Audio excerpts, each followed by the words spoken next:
Bengaluru ಗ್ರಾಮಾಂತರದಿಂದ doctor Manjunath ಸ್ಪರ್ಧೆ ವಿಚಾರಕ್ಕೆ ಸಂಬಂಧಪಟ್ಟಂತೆ ಡಾಕ್ಟರ್ ಮಂಜುನಾಥ್ ವಿರುದ್ಧ ಶಾಸಕ ಎಸ್.ಸಿ. ಬಾಲಕೃಷ್ಣ ಟೀಕೆ ಮಾಡಿದ್ದಾರೆ. ಬಾಲಕೃಷ್ಣ ಅವರು ಇದೇ ಮೊದಲೇನಲ್ಲ ಬೇರೆ ಬೇರೆಯವರ ಬಗ್ಗೆ ಟೀಕೆ ಮಾಡ್ತಾ ಇರೋದು. ಈಗ ಸದ್ಯ ಮಂಜುನಾಥ್ ಅವರ ವಿರುದ್ಧ ಟೀಕೆ ಮಾಡಿದ್ದಾರೆ.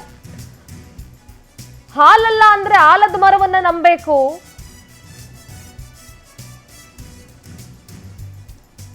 ಮಳ್ಳಿ ರೀತಿ ಇರೋ ಕಳ್ಳಿ ಗಿಡವನ್ನ ನಂಬಾರ್ದು, ಕಳ್ಳಿ ಗಿಡ ತುಂಬಾ ಡೇಂಜರು, ಈ ರೀತಿ ಬಾಲಕೃಷ್ಣ ಅವರು ಮಾತನಾಡಿದ್ದಾರೆ. ನಮ್ಮ ಜಿಲ್ಲೆ ಅಭಿವೃದ್ಧಿ ಆಗ್ತಾ ಇದೆ, ಬೇರೆಯವರ ಅವಶ್ಯಕತೆ ನಮಗಿಲ್ಲ, ಹಾಸನದವರಿಗೆ ಪದೇ ಪದೇ ಅಧಿಕಾರ ಕೊಡಬೇಕಾ ಅಂತ ಮಾತನಾಡಿದ್ದಾರೆ.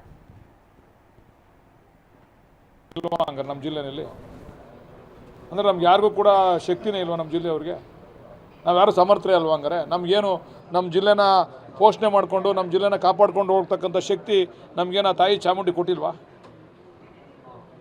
ಅದನ್ನು ಜನ ತೀರ್ಮಾನ ಮಾಡ್ತಾರೆ ಬಿಡಿ. ರಾಮನಗರ ಜಿಲ್ಲೆ ಜನ ತೀರ್ಮಾನ ಮಾಡ್ತಾರೆ. ಬೇರೆಯವ್ರು ಬಂದು ನಮ್ಮನ್ನು ಆಳ್ತಕ್ಕಂಥ ಅವಶ್ಯಕತೆ ಏನೈತೆ? ನಮ್ಮನ್ನು ನಾವು ಆಳ್ಕೊಳ್ಳೋಣ ರೀ.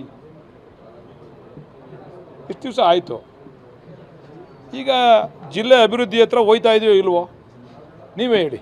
ಮಾಧ್ಯಮ ಸ್ನೇಹಿತರುಗಳು, ಜಿಲ್ಲೆ ಈಗ ಹೊಸ ಬದಲಾವಣೆ ಆದಮೇಲೆ ಈಗ ಡಿ.ಕೆ. ಶಿವಕುಮಾರ್, ಡಿ.ಕೆ. ಸುರೇಶ್ ಅವರು ರಾಜಕೀಯದಲ್ಲಿ ಪ್ರಬುದ್ಧಮಾನರು ಆಗ್ತಾ ಇರ್ತಕ್ಕಂಥ ಸಂದರ್ಭದಲ್ಲಿ ಜಿಲ್ಲೆ ಅಭಿವೃದ್ಧಿ ಆಯ್ತಾದ ಇಲ್ವೋ?